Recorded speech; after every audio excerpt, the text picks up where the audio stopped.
એક મહત્વપૂર્ણ સમાચાર મળી રહ્યા છે। વિદ્યાર્થીઓ પર લાઠીચાર્જ કરવામાં આવ્યો છે। આપને જણાવી દઈએ કે આ ઘટના ખૂબ જ મહત્વપૂર્ણ છે।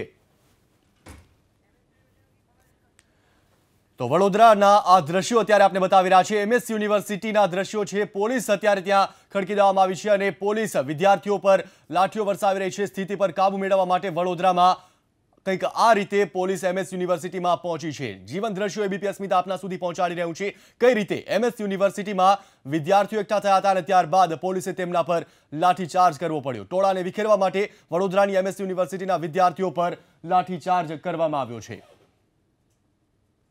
મોટી સંખ્યામાં પોલીસનો કાફલો અત્યારે એમએસ યુનિવર્સિટીની અંદર છે અને વિદ્યાર્થીઓ છે તેના ટોળાને વિખેરવામાં આવ્યો છે। આપને જણાવી દઈએ કે વિદ્યાર્થી સંઘની ચૂંટણીને લઈને કંઈક માથાકૂટ થઈ હતી અને ત્યારબાદ પોલીસને બોલાવવાની ફરજ પડી। પોલીસે સ્થળ પર જઈ એમએસ યુનિવર્સિટીમાં જઈ અને વિદ્યાર્થીનું જે ટોળું હતું તેને વિખેર્યું હતું। તેના પર લાઠીઓ વરસાવવાની પોલીસને ફરજ પડી હતી। ચૂંટણીને લઈને સંઘની ચૂંટણીના મામલે અત્યારે બે જૂથો આમને સામને આવી જતા આ સમગ્ર મામલો વકર્યો હતો અને ત્યારબાદ પોલીસને બોલાવવાની ફરજ પડી હતી। કોલેજની અંદર વિદ્યાર્થીઓ વિરોધ કરી રહ્યા છે, સૂત્રોચ્ચાર કરી રહ્યા છે, તાળી વગાડીને વિરોધ કરતા હતા।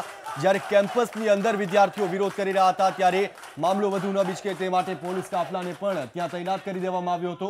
પોલીસ કાફલો સ્થળ પર આવ્યો અને ત્યારબાદ વિદ્યાર્થીઓ પર લાઠીઓ વરસાવી અને ટોળાને વિખેરવામાં આવ્યું। વડોદરાની એમએસ યુનિવર્સિટી એવું નથી કે આ પહેલીવાર આ પ્રકારનો બનાવ બન્યો છે। એમએસ યુનિવર્સિટીમાં ભૂતકાળમાં પણ વિદ્યાર્થી સંઘની જ્યારે પણ ચૂંટણી હોય ત્યારે આ પ્રકારે જ બે જૂથ આમને સામને આવી જતા હોય છે અને ત્યારબાદ મારામારીના દ્રશ્યો સર્જાતા હોય છે। ત્યારે ફરી એક વખત વડોદરાની એમએસ યુનિવર્સિટીમાં વિદ્યાર્થી સંઘની ચૂંટણીના મામલે બે જૂથો વાખડ્યા અને ત્યારબાદ પોલીસ સ્થળ પર પહોંચી પોલીસે ટોળાને વિખેરવા માટે લાઠીઓ વરસાવી। જોકે હજુ સુધી વિદ્યાર્થીઓ છે કે તે પોતાનો વિરોધ યથાવત રાખીને બેઠા છે।